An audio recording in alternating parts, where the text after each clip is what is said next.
Aduna kitay variety show karong September 14, 2024, adlawng Sabado, diha sa Barangay Pasil, Santander, Cebu.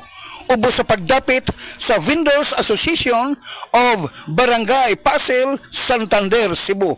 Pinaagi usab ni Mr. Ramil Alcurdo. Daghang salamat.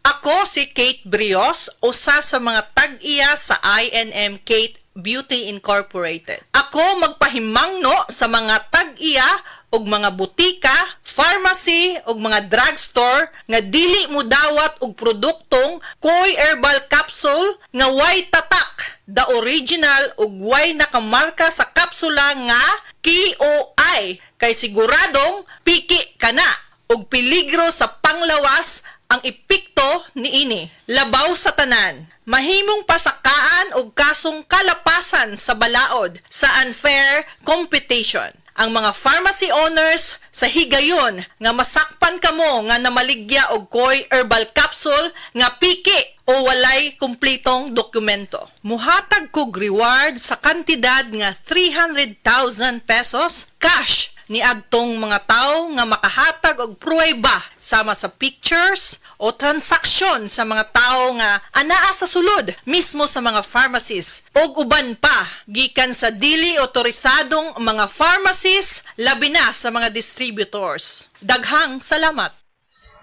Ang dramang Banag-Banag sa Tungang Gabi nga sinuwat ni kasamang J. Badayos ipasundayag diya sa Barangay Pasil, Santander, Cebu. Karong September 15, 2024, adlawng Domingo. Ubo sa pagdapit ni Mr. and Mrs. Asing Linihan, pinaagi usab ni Mr. Ramil Alcurdo. Ayaw kalimot, Banag-Banag sa Tungang Gabi, Barangay Pasil, Santander, Cebu. September 15, 2024, adlawng Domingo. Daghang salamat. This time check is brought to you by Alaksan. Sa maliit o malaking aray, Alaksan F. Aragad.